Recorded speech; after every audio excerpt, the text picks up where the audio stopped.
చెప్పి చెప్తా ఉన్నా. ఓకే రఫీ గారు, చంద్రబాబు నాయుడు. ఓకే రఫీ గారు ఒక్క నిమిషం హోల్డ్లో ఉండండి. శేఖర్ రెడ్డి గారు, ఒక అంశం తెర మీదకి వచ్చింది. నమస్కారం అండి. ఒక అంశం తెర మీదకి వచ్చింది. సత్యవేడు ఎమ్మెల్యే కోనేటి ఆదిమూలం ఒక వీడియో అనేది ప్రస్తుతం సోషల్ మీడియా వేదికగా కూడా వైరల్ అవుతుంది. మనం చూస్తూనే ఉన్నాం ఏం జరిగింది, ఎలాంటి ఆరోపణలు వస్తున్నాయి అనేది. ఒక చిన్న ఆరోపణ రాగానే పార్టీ నుంచి సస్పెండ్ చేస్తారు చంద్రబాబు నాయుడు. దాన్ని మీరు ఏ విధంగా చూస్తారు? ప్రశంసిస్తారా లేకపోతే ఏం చేస్తారు? గతంలో మీరు చూసుకున్నట్లయితే ఇందాక మనకి రఫీ గారు ఒక లిస్టు చదివారు. ఇంకోసారి మీకు గుర్తు చేస్తారు. గోరంట్ల మాధవ్ గాని, లేకపోతే దువాడ్ గాని, అనంతబాబు గాని, అవంతి శ్రీనివాస్ గాని, అంబటి గాని, లేకపోతే జత్వాని హీరోయిన్ కి సంబంధించి సజ్జలు గాని, వీరందరి మీద ఎక్కడ కూడా ఎన్ని ఆరోపణలు వచ్చినా కానీ గత ప్రభుత్వం చర్యలు తీసుకోలేదు, ఎలాంటి చర్యలు కూడా తీసుకోలేదు. మరి ఇప్పుడు ఒక చిన్న ఇన్సిడెంట్ తో చంద్రబాబు నాయుడు సస్పెండ్ చేయడం జరిగింది. మరి మీరు అసలు వాళ్ళ మీద, పార్టీ వాళ్ళ మీద చర్యలు తీసుకునే ఆలోచన ఉందా? లేకపోతే ఇది కామన్ లే, వైఎస్ఆర్సీపీలో ఇవి ఇలాంటివి జరుగుతూ ఉంటాయి, వీళ్ళ మీద చర్యలు ఎందుకని చెప్పేసి లైట్ తీసుకుందా? కారణాలు ఏంటి, ఎందుకు తీసుకోలేదు మీరు? నమస్తే అండి మేడం గారు, మీకు అలాగే ప్యానల్ లో ఉన్న నమస్కారం అండి. ఏదైతే బీఆర్కే న్యూస్ కూడా గుడ్ ఈవినింగ్ అండి. యాక్చువల్లీ అసలు సబ్జెక్ట్ ఎక్కడికి వెళ్తుందో కూడా అర్థం కావట్లేదు. ఈ రోజు గత వారం రోజులు విజయవాడలో ప్రజలు వరదలతో ఇబ్బంది పడుతూ అక్కడ సహాయం అందక ఏదైతే ప్రభుత్వం యొక్క అసమర్థ విధానాల వల్ల వరదలేరు లాక్కులు ఎత్తి వీళ్ళ మీద పడేస్తే అన్నమో రామచంద్ర అనే వాళ్ళు ఈ రోజు అలమటిస్తున్న పరిస్థితుల్లో ఏదైతే ఏఐ కెమెరాలు, ఆర్టిఫిషియల్ ఇంటెలిజెన్స్ ద్వారా ఫోటోస్ డిజైన్ చేసి డ్రోన్ ద్వారా ఫుడ్ అందిస్తున్నట్టుగా డిప్యూటీ సీఎం గారు సాక్షాత్తు పచ్చి అబద్ధం మాట్లాడతాం. దాని గురించి చర్చ లేదు. తెలుగుదేశం పార్టీ అఫీషియల్ పేజ్ లో ఆర్టిఫిషియల్ ఇంటెలిజెన్స్ ద్వారా తీసిన ఫోటోస్, క్రియేట్ చేసిన ఫోటోస్ ను పెట్టి మేము డ్రోన్ ద్వారా సహాయం అందిస్తున్నాం పచ్చి అబద్ధం మాట్లాడు. దాని మీద చర్చలు లేవు. అదేవిధంగా ఏదైతే కేంద్ర పొద్దున మాట్లాడాక ఎందుకు చర్చ లేదు? చర్చ జరిగింది పొద్దున ఓ టీవీలో. వినండి సార్, వినే ఓపిక లేకపోతే డిబేట్ కి రావద్దు. మీరు అరగంట సేపు ప్రసంగం ఇచ్చారు, నోరు మూసుకొని విన్నాను నేను. చెప్తాను సార్, నోరు మూసుకోండి సార్, నోరు మూసుకోండి సార్. 5 నిమిషాలు ఆగండి మరి, 5 నిమిషాలు ఆగండి మరి, 5 నిమిషాలు ఆగండి సార్. శేఖర్ రెడ్డి గారు, అనేస్తారు మధ్యలో డిస్టర్బ్ చేసుకుంటూ ఇలా బుల్డోజ్ చేస్తే సరిపోతుంది అనుకున్నా. చంద్రబాబు నాయుడు అదే పంపిస్తున్నారు మిమ్మల్ని బుల్డోజ్ చేయమని. ఎస్ మేడం గారు చెప్తున్నాను. మీరు ఒక పౌర విమానయాన శాఖ మంత్రి, కేంద్ర పౌర విమానయాన శాఖ మంత్రి వచ్చి పచ్చి అబద్ధాలు, చరిత్రలో ఏనాడు లేని విధంగా డ్రోన్లు పంపిస్తున్నామని చెప్పేసి అబద్ధాలు మాట్లాడుతూ ఉంటే దాని గురించి చర్చలు. నివార్ తుఫాన్ టైంలో వైఎస్ఆర్ కాంగ్రెస్ పార్టీ వారిని డ్రోన్లా లేకపోతే ఇంకేంటి, డ్రోన్లా ఇంకేంటి, వీటి మీద చర్చ జరగట్లేదు. కేవలం ఇది ఒక అంశం తీసుకొచ్చి దీన్ని ఒక సైడ్ ట్రాక్ ఎక్కించడం కోసం చంద్రబాబు నాయుడు గారు ఏదో పెద్ద ఎట్లా చెప్పాలి సంఘ సంస్కృత లాగా చూపించడం కోసం. ఎస్, ఈ రోజు కోనేటి ఆదిమూలం గారి చర్యని ఖండించాల్సిందే ఎవరైనా. కోనేటి ఆదిమూలం గారి మీద సస్పెన్షన్ విధించడం ఏదైతే ఉందో దాన్ని మేము హర్షిస్తా ఉన్నాం. ఖచ్చితంగా దాన్ని మేము ఖండించట్లేదు, దాన్ని మేము హర్షిస్తా ఉన్నాం. అదేవిధంగా సో ఒక వెంటనే 24 గంటలు దాటక ముందే గంటల వ్యవధిలోనే కోనేటి ఆదిమూలం గారి మీద సస్పెన్షన్ వేటు వేసినటువంటి చంద్రబాబు నాయుడు గారు అదే లైంగిక వేధింపులు ఎదుర్కొన్నటువంటి సొంత మరదలు బయటకు వచ్చి నన్ను లైంగికంగా వేధించాడు, హింసించాడు అని చెప్పినటువంటి నారాయణ యాజమాన్యం నారాయణని మంత్రి పదవులు ఎందుకు కూర్చోబెట్టారు? ఆయన ఎందుకు సస్పెన్షన్ విధించలేదు?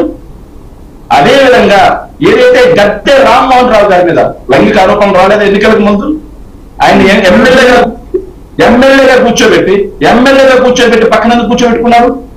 గద్దె రామ్మోహన్ ఏమొచ్చిందయ్యా? ఇంకో విషయం మాట్లాడుతున్నాను.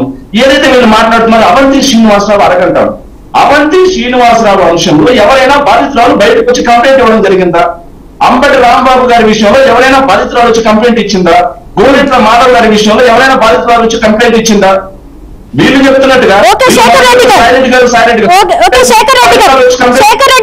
శేఖర్ రెడ్డి గారు బాధితురాలు బయటకు వచ్చి కంప్లైంట్ ఇస్తేనే రెస్పాండ్ అవుతారు మీరు, అంతేగాని న్యూడ్ వీడియోస్ కాల్స్ చేసిన గోరెట్ల మాధవ్ గురించి మాట్లాడరు మీరు. అంటే కంప్లైంట్ ఇవ్వాలి మీకు కంప్లైంట్ కావాలా? మీకు కంప్లైంట్ ఇవ్వాలి అంతేనా? మిగిలిన ఏమి మీకు అవసరం లేదు, మిగిలిన ఏమి మీకు పట్టవు, మీకు కంప్లైంట్ ఇంపార్టెంట్ అంతేనా? చేస్తారా? వినండి, నేను మొత్తం క్లియర్ కంప్లీట్ చేస్తాను. ఒక నిమిషం కంప్లైంట్ ఇవ్వలేదు అంటే అది సమర్థింపు అవుతుంది. కంప్లైంట్ ఇవ్వలేదు కాబట్టి మేము యాక్షన్ తీసుకోలేదు అంటే అది సమర్థింపు అవుతుంది. ఖచ్చితంగా సమర్థింపే అనుకోవాలి. సమర్థించడం కాదండి, ఏదైతే మీరు చెప్తున్నట్టుగా అవంతి శ్రీనివాసరావు గారి ఆడియో నిజమైతే, ఆయన నిజంగా వేధించిన వ్యక్తి అయితే బాధితురాలు ఎక్కడ? ఈ రోజు డ్రోన్ల ద్వారా సప్లై చేస్తున్నట్టుగానే ఫోటోలు సృష్టించిన వ్యక్తులు ఆడియో మార్పింగ్ చేసే కాలం కాదా ఇది? వీడియో మార్పింగ్ చేసే కాలం కాదా ఇది? గోరింట్ల మాధవ్ని ఫోరెన్సిక్ ల్యాబ్ కి తీసుకెళ్తేనే అది ఫేక్ అని చెప్పి తేల్చారు. ఢిల్లీ లెవెల్లో ఫోరెన్సిక్ ల్యాబ్. ఇది కూడా ఫేక్ అనుకోవచ్చు కదండి, ఫేక్ అనుకోవచ్చు కదా. మరి అయితే గోరంట్ల మాధవ్ ఫేక్ అన్నప్పుడు దీన్ని కూడా ఫేక్ గా ఎందుకు తీసుకోకూడదు? మరి వైసీపీ నాయకులు బయటకు వచ్చి ఎందుకు మాట్లాడుతున్నారు? ఇది కూడా సేమ్ గోరంట్ల మాధవ్ జరిగినట్లే జరిగిందని ఎందుకు అనుకోవట్లేదు? మరి చెప్పండి. వైసీపీ నాయకులు ఎవరు? ఎందుకండి సోషల్ మీడియా చూసారా మీరు? వైఎస్ఆర్సీపీ సోషల్ మీడియా పేజీలు చూసారా? సోషల్ మీడియా ట్రోల్స్ చూసారా? మీరు చూసారా? ట్రోల్స్ చూసారా? మీరు చూస్తున్నారా లేదా? శ్రీనివాస్ గారు, శేఖర్ రెడ్డి గారు ఎవరో ఫేస్బుక్ లో రాసుకుంటే మాట్లాడతారు. మీ పర్సనల్ పర్సెప్షన్ ఇక్కడ వైఎస్ఆర్సీపీ ఎట్లా మాట్లాడతారు మేడం? మీ పర్సనల్ పర్సెప్షన్ ఇక్కడ ప్రజలకు వైఎస్ఆర్సీపీ పర్సెప్షన్ ఎలా చెప్తారు మీరు? ఎందుకంటే వైఎస్ఆర్సీపీ ట్రోల్స్ లో వెళ్ళట్లేదండి, సోషల్ మీడియా ట్రోల్స్ లో వెళ్ళట్లేదా? శేఖర్ రెడ్డి గారు సోషల్ మీడియా ట్రోల్స్ లో వైఎస్ఆర్సీపీ పేరు మీద వెళ్తున్నాయా లేదా? చెప్పండి. మా పార్టీ నాయకులు వచ్చి చెప్తారు, మీరు ఎలా చెప్తారు వైఎస్ఆర్ కాంగ్రెస్ పార్టీ స్టాండ్ అనేది? సోషల్ మీడియాలో జరుగుతున్న దానికి అవుతున్న ట్రోల్స్ కి మీకు ఎలాంటి సంబంధం లేదు అంటారు, అంతేనా? సంబంధం ఉందా? సోషల్ మీడియా అనేది అనంతం. ఎవరెవరో ట్రోల్ చేసుకుంటారు, అది పార్టీ స్టాండ్ అవుతుంది. పార్టీ అఫీషియల్ పేజ్ లో వేసాం మేము. కొంచెం ఆగండి, కొద్దిసేపు ఆగితే మేము చెప్తాం.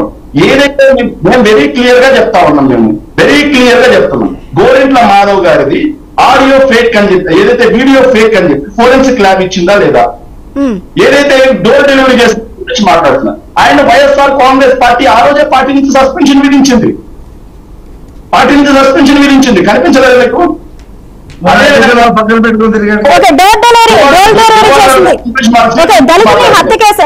హత్య కేసుకు సంబంధించింది కాదండి, అనంతబాబు రాసలేదు.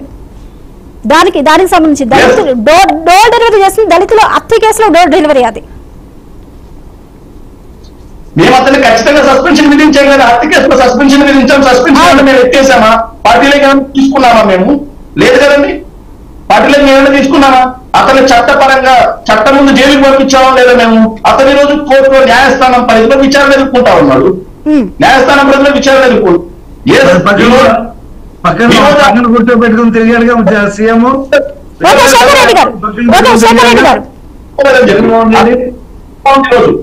ఆ మహిళ వచ్చి మాట్లాడుతుంది, చంద్రబాబు నాయుడు గారికి పంపించాను, లోకేష్ గారికి పంపించాను, ఎవరు పట్టించుకోలేదు. నా మీద బెదిరింపులు వస్తే నేను ప్రెస్ మీట్ పెట్టానని చెప్పి ఆ స్త్రీ మాట్లాడతా ఉంది. శేఖర్ రెడ్డి గారు, ఈ సంఘటన జరగక ముందు ఆవిడ ఎవరు, అంతకు ముందు ఆవిడ ఏం చేశారు, దీని వెనకాల రాజకీయ హస్తం ఏముంది, అక్కడ